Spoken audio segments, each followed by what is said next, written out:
like that with, say, bubonic plague, let the rats pick it up, carry it.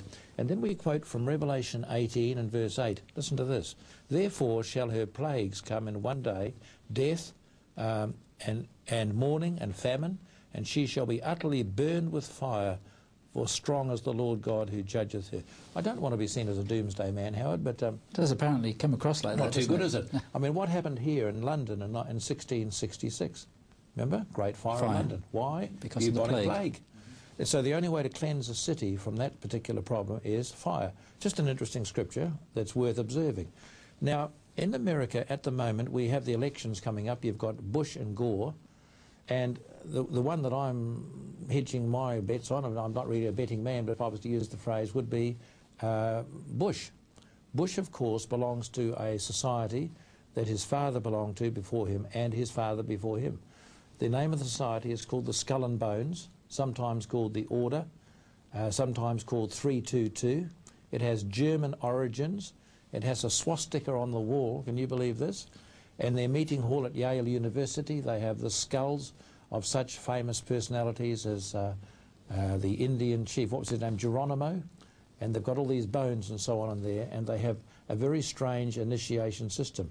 Now remember that George W. Bush, the man who's going for the presidency next month, the month of November, belongs to this society.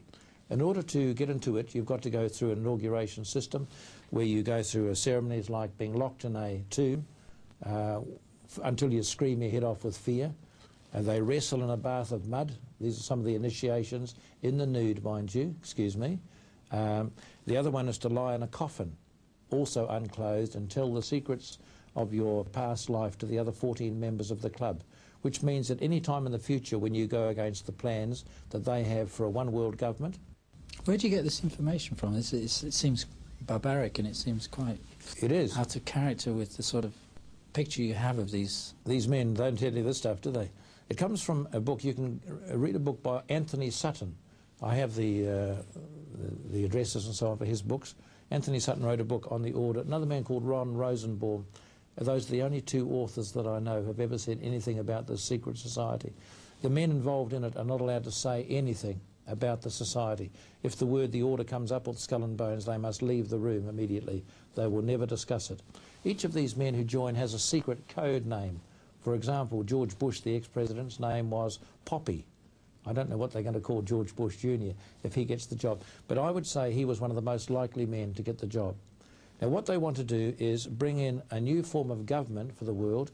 It's called, by Tony Blair, the Third Way. It's called by the American politicians reinventing government. Anybody watching this program today, write those two terms down, please. Watch for them on your newspaper. The Third Way means that to this point in history, most countries have worked on a two system. You've had the government and the opposition. But this one is a different one altogether, where they bring in big business, which takes the place of the power. They sit in the power chair. Let me quote to you from some articles picked up on the plane on the way over here. This is from the Wall Street Journal. Tuesday night's election debate finally settled the argument. This election is about something more fundamental, the very role of government in the 21st century. There it is.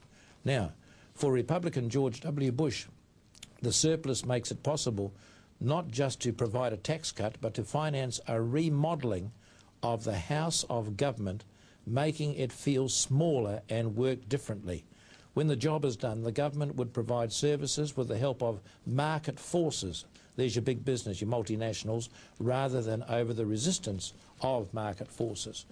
And then in the Wall Street Journal, Europe, on the 5th of October, we read here, one thing is clear, the campaign so far isn't offering a clear mandate for either Gore or Bush's vision of the role of government. It's got to do with a change in government. It's called a New World Order, where a world government takes the place of all national governments, and they become puppets on strings and do exactly what they're told.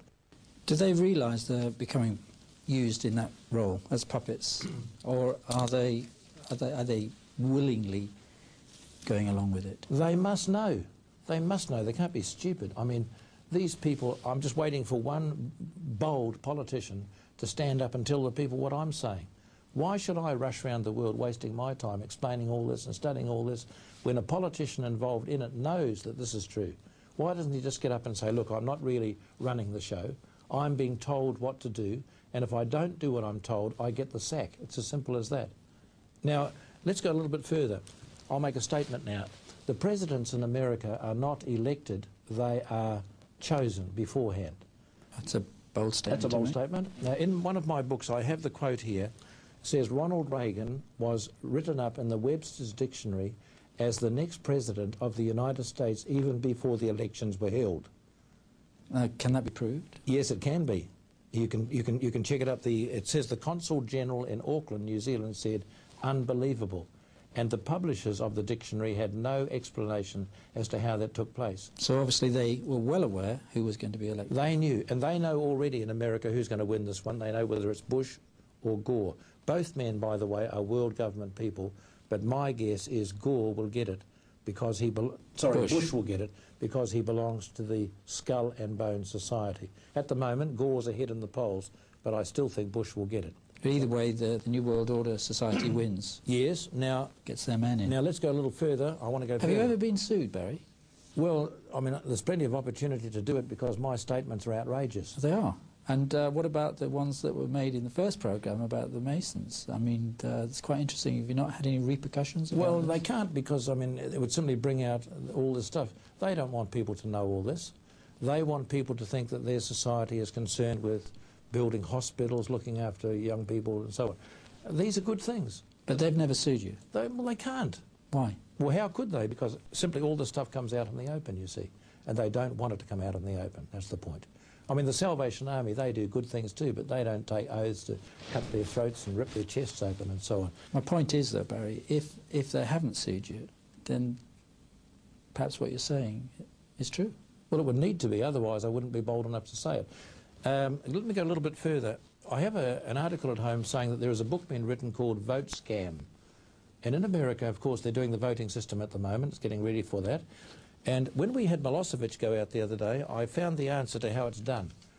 Now, if this is true, how come Clinton got away with what he did and still was considered to be popular? I know. Now, how did that happen? When they took polls and so on, they said he was still... Now, I said, someone's got to be fiddling with the polls, surely. This is how it was done. I'm reading from the International Herald Tribune, 5th of October in the year 2000, rigged data seen by Milosevic foes. I'll read here. In an interview, Mr. Labus said the software had flags, the word flags is in inverted commas, that gave operators options to include prefabricated voting totals into otherwise accurate results. He said the Electoral Commission appeared to have counted Mr. Kostanuka's votes accurately, but added not more than 170,000 votes to Mr. Milosevic's totals. So these are in the system. Now, in America, the voting is counted by a private firm, I discovered. And someone's written a book about it. It's called Vote Scam. And when they interviewed the people in charge of this counting system, they said, do you have outside observers coming in checking on what you're doing? They said, no. Then the interviewer said, well, you have no paper record of all these votes, have you? No, it's all on computers. And this is how it could be done, you see, by using these flags, leaving a space in the computer there so they can put their own results in and choose the man of their choice. It's very, very dangerous indeed, and what we need to do almost is go back to the old paper system where you can recheck the paper counting of the votes, you see.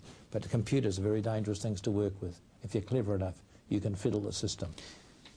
So how are we ever going to know what the truth is as regards to elections then in a democracy? Well, in a democracy, you can no longer trust the system because the people who are pulling the strings in the background are controlling more than we realise. And this is all to bring really to head a conspiracy for bringing the New World Government order in? Yes, it is. So all these people are, as it were, being groomed and brought in and put in line in the right positions of government, etc., or leadership? Yes, they are. Now, let's recognise, too, that the people who are organising all this are not evil people. I mean, they're not out to do an evil thing. They really feel this is a good way to go, where we're all brothers and sisters, we sell out our assets, we become under one head, and naturally we can't fight each other because you may have an asset I need and I have an asset you need. It's called interdependence, very clever plan. And that's taking place right now. So this is part of the globalisation. It's globalisation, yes. Can you just briefly outline